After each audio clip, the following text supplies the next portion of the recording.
What happens when a desperate father who just happens to be the world's deadliest ghost operative finds out the government is using his teenage daughter as political bait? You don't get a negotiation. You get a declaration of war. In this explosive episode of Agent Kim Reactivated, the chessboard completely shatters. The multi-billionaire mafia, the National Security Defense Team, and an elite squad of old-school Black Ops soldiers collide in a massive federal facility. And Mr. Kim is about to show everyone why you never corner an apex predator. The episode opens with flashing back to 2006 on Jeju Island. We see the origin of Kim's legendary team, showing him, the chaotic Jin Cheol, and the Olympic martial artist Han Soo begrudgingly setting up their very first deep underground surveillance bunker while protecting the US president's daughter. But back in the present day, there's no time for nostalgia. Min-ji has just unwittingly stepped into the luxury vehicle of the ruthless tycoon, Mr. Ju. Swept away to his isolated estate on Musu Mountain, she realizes she's trapped. Mr. Ju completely revokes her freedom, terrifying the young girl while calculating how to spin her kidnapping to protect his own spoiled daughter. But before he can lock her away in his basement, the South Korean intelligence agency, the SMD, completely swarms the estate.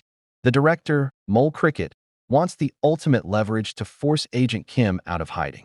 While Mr. Ju violently fights off the agents outside using his specialized security team, an undercover handler, the local laundromat owner, sneaks into the estate, extracts Min-ji, and hands her directly over to Mole Cricket, who immediately drugs her unconscious. Intercepting the agency's comms, Mr. Kim discovers his daughter is being dragged straight to the high-security SMD headquarters. He patches into the radio frequency, delivering a chilling promise directly to Mole Cricket, who smugly challenges the ghost to try and step foot inside his fortress. The entire facility goes on red alert, locking down with heavy military guard. But they forgot who they are dealing with. While Kim plans his frontal assault, his Olympic buddy Han Soo executes a brilliant infiltration. Having secretly hitched a ride on the undercarriage of the transport vehicle, he slips into the mechanical room, builds a makeshift tactical distraction from a janitor's tray, and completely blows the facility's power grid.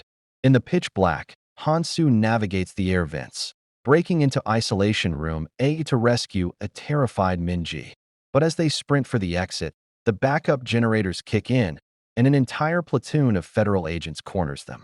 Just when all hope seems lost, a tactical vehicle smashes into the loading dock. Out steps Jin Cheol, freshly armed after a terrifying encounter with his own wife, and he starts blasting. The only problem? In classic, chaotic Jin Cheol fashion, he loaded his tactical weapons with pure blanks.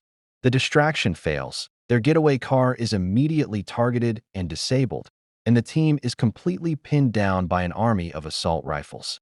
The corrupt Vice Minister of National Security steps forward, fully believing he has just checkmated the legendary ghost operatives.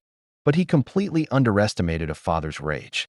Out of absolutely nowhere, Mr. Kim storms into the room like a literal force of nature. He targets the highest-ranking target in sight, launching a lethal assault that almost completely ends the vice minister right then and there.